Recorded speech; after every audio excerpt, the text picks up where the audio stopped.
Сегодня стал снег.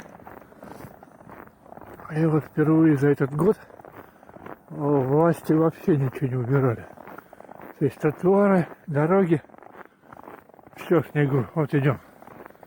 Давно мы так первые не ходили. Хотя время сейчас где-то 7:30, наверное. Вот, в принципе, вот так у нас тут. А же уже курточки. Так что, да, прохладненько. И метель продолжается. Так, уже не такая сильная. В городе переметы, сугробы. Еле прошли. О, далее. Ну ладно. Погода такая. Новогодняя. Ну, всем привет. Пока-пока.